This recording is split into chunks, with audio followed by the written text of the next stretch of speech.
Welcome to quick foods. இன்னைக்கு நம்ம ஈஸியா சிக்கன் சால்னா எப்படி பண்றதுன்னு பார்க்கலாம். 3 தக்காளி, 2 வெங்காயத்த பொடியா நறுக்கி வச்சுக்கோங்க. ஒரு குக்கர்ல கொஞ்சம் நல்லெண்ணெய், 2 பிரியாணி இலை, பட்டை, அன்னாசி பூ, ஏலக்காய், கிராம்பு, இஞ்சி பூண்டு விழுது 1 ஸ்பூன் எல்லாத்தையும் போட்டு தாளிக்கணும்.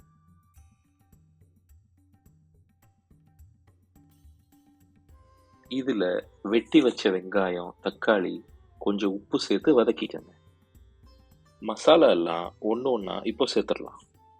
மஞ்சள் 1/4 டீஸ்பூன், மிளகாய் தூள் 1 டீஸ்பூன், தனியா தூள் 2 டீஸ்பூன், கரம் மசாலா 1/2 டீஸ்பூன். இப்போ தக்காளி, வெங்காயம், மசாலா எல்லாம் நல்லா வதங்கி வர்றப்போ சிக்கன் 1/2 கிலோ சேர்த்துடுங்க.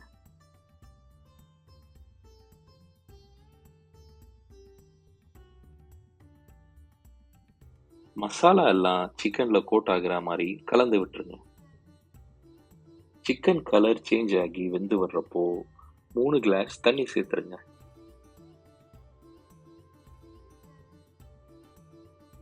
இப்போ குக்கரை மூடி வச்சுட்டு 3 விசில் வர்ற வரைக்கும் வெயிட் பண்ணுங்க.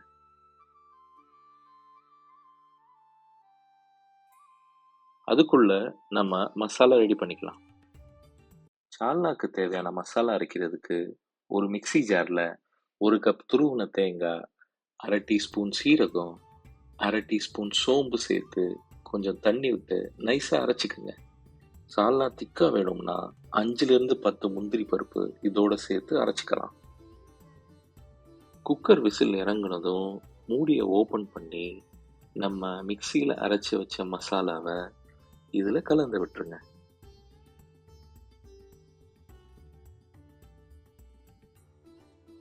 கடைசியா ஒரு பச்சை மிளகா, கொஞ்சம் கருவேப்பிலை, கொத்தமல்லி சேர்த்து ஒரு கொதி விட்டு இறக்குனா சிக்கன் சால்னா ரெடி.